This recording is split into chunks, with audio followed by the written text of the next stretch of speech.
BPUPKI pun mengadakan sidang pertama pada tanggal 29 Mei sampai 1 Juni 1945 dengan agenda merumuskan dasar negara Indonesia merdeka. Rajiman beserta para anggota duduk di tempat sidang yang telah tersedia. Rajiman pun selaku ketua membuka sidang BPUPKI.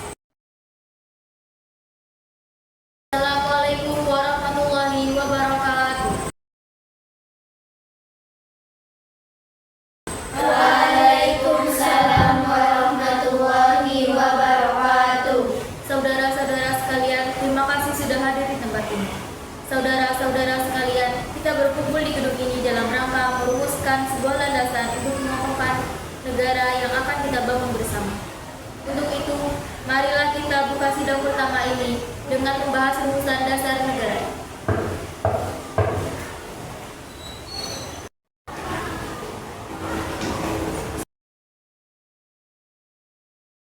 Selanjutnya, silakan saudara sekalian yang ingin menyumbangkan ide dan gagasannya dalam perumusan dasar negara ini. Saya harap saudara-saudara sekalian ikut berpartisipasi menyampaikan gagasan untuk membangun negara ini.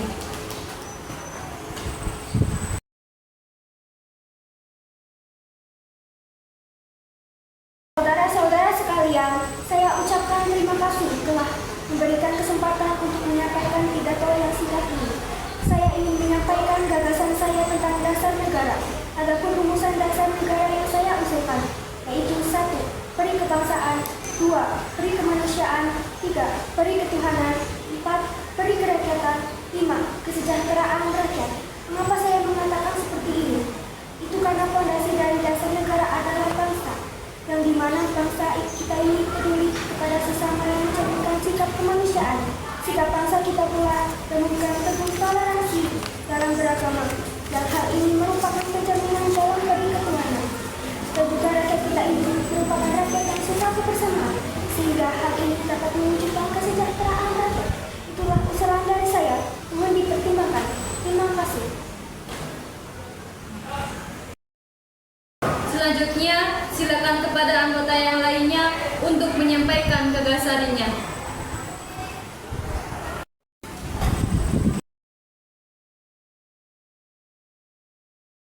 Terima kasih kepada ketua beserta wakil yang telah memberikan saya kesempatan untuk pandangan saya tentang dasar negara. Adapun rumusan yang saya usulkan diantaranya 1. Persatuan, 2. Keseimbangan lahir dan batin, 3. Kekeluargaan, 4. Musyawarah, 5. Keadilan rakyat. Demikian gagasan yang saya sampaikan, mohon dipertimbangkan. Terima kasih. Silakan anggota lain untuk menyampaikan gagasan tentang dasar negara. Saudara-saudara sekalian, setelah memikirkan ini semalaman, saya berpendapat bahwa dasar negara kita harus berdasarkan kepada 1. Kebangsaan Indonesia, 2. Internasionalisme atau peri kemanusiaan, 3. Mufakat atau demokrasi, 4. Kesejahteraan sosial, dan 5. Keutuhan dan yang kebudayaan. Saudara-saudara, dasar-dasar negara telah saya usulkan. Setelah mendapat saran dari petunjuk dari seorang ahli bahasa, akhirnya saya memberikan nama kelima dasar negara ini, yaitu Pancasila. Yaitu Panca artinya 5 dan Sila artinya asas atau dasar. Di atas kelima dasar itulah kita mendirikan negara ini dengan kekal dan abadi. Apakah saudara-saudara sekalian setuju dengan usulan saya? Silakan kemukakan pendapat Anda. Terima kasih, itulah rumusan menurut saya. Bagaimana Pak Ketua? Apakah usulan nama Pancasila atau Trisila bisa diterima? Baiklah, silakan kepada para hadirin anggota sidang untuk menyampaikan pendapat tentang usulan nama Pancasila yang disampaikan oleh Pak Insinyur Soekarno.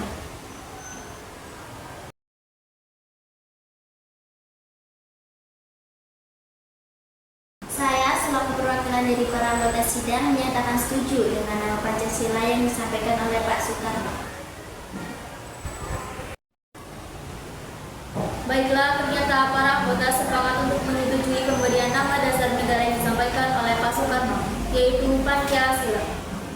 Saudara-saudara sekalian, tadi kita sudah menyimak bagaimana pandangan tentang dasar negara yang telah disampaikan oleh Mr. Muhammad Yamin, Dr. Supomo, dan Insinyur Soekarno.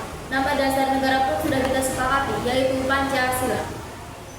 Namun, mengenai rumusan resmi dasar negara Pancasila tersebut dibahas lebih lanjut oleh Panitia 9. Dengan demikian, sidang pertama BPUPKI dengan agenda rumusan dasar negara kita akhiri sampai sini. Pada sidang itu pula dibentuknya panitia kecil dengan Insinyur Soekarno sebagai ketua. Dalam persidangan yang dilakukan dengan Panitia 9 menghasilkan rumusan ketuhanan dengan kewajiban menjalankan syariat Islam bagi pemeluknya, kemanusiaan yang adil dan beradab, persatuan Indonesia, dan kerakyatan yang dipimpin oleh hikmat kebijaksanaan dalam permusyawaratan perwakilan, serta dengan mewujudkan suatu keadilan sosial bagi seluruh rakyat Indonesia. Rumusan tersebut disebut dengan Piagam Jakarta.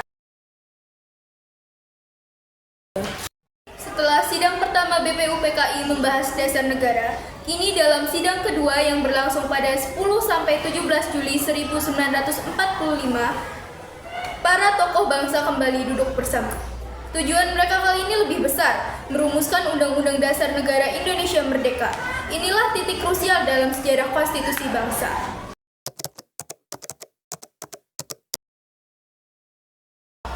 Sidang kita hari ini akan difokuskan pada penyusunan Undang-Undang Dasar. Indonesia akan segera merdeka, dan kita harus memiliki konstitusi sebagai landasan hukum.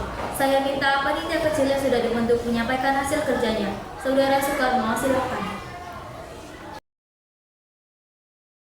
Terima kasih Ketua.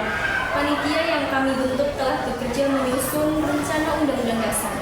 Dalam naskah pembukaan ini mencantumkan Pancasila sebagai dasar negara. Rancangan Undang-Undang Dasar ini memuat sistem pemerintahan republik, presiden sebagai kepala negara sekaligus kepala pemerintahan, Dewan Perwakilan Rakyat, Mahkamah Agung, dan hak-hak dasar warga negara. Kami juga mengusulkan agar pembukaan Undang-Undang Dasar mencerminkan semangat proklamasi dan nilai-nilai utuh bangsa. Menambahkan dari Bung Karno, kami juga sudah menyusun pasal-pasal penting seperti kedaulatan di tangan rakyat, negara berdasar hukum, jaminan kebebasan berserikat dan beragama, pendidikan untuk seluruh rakyat. Kami menganut sistem presidensial, namun tetap menjunjung tinggi musyawarah perwakilan. Saya ingin menyoroti beberapa pasal tentang bahasa, bendera, dan kewarganegaraan. Bahasa Indonesia harus ditetapkan sebagai bahasa negara, bendera merah putih sebagai lambang nasional, dan setiap warga negara memiliki hak dan kewajiban yang sama di mata hukum. Saya juga mengusulkan agar kita tidak meniru mentah-mentah konstitusi barat. Undang-undang kita harus berciri khas Indonesia.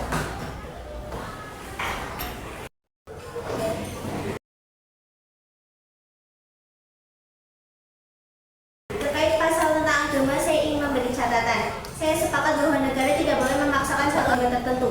Tapi, Undang-Undang Dasar harus menjamin kebebasan umat Islam untuk menjalankan syariatnya, sejauh tidak bertentangan dengan hukum negara. Saya juga mengusulkan agar pendidikan agama diajarkan di sekolah-sekolah negeri.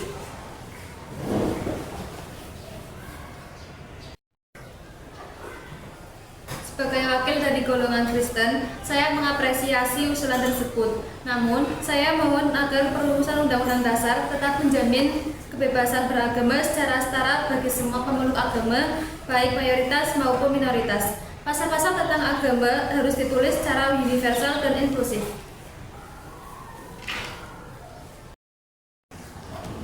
Saya menyarankan agar rumusan dasar Undang-Undang Dasar terkait ketuhanan lebih tegas. Kita bisa menggunakan istilah ketuhanan yang Maha Esa sebagai istilah pertama dan prinsip dasar pembukaan Undang-Undang Dasar.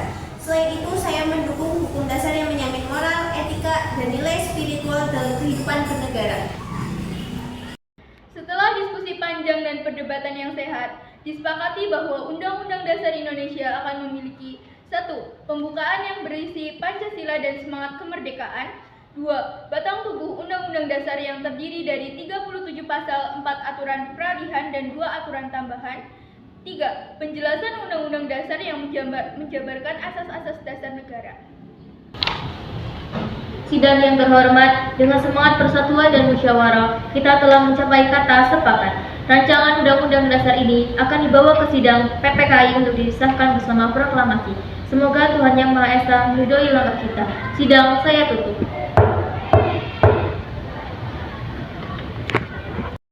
Dari ruangan sederhana itu, lahirlah rancangan Undang-Undang Dasar 1945, Konstitusi pertama negara Indonesia.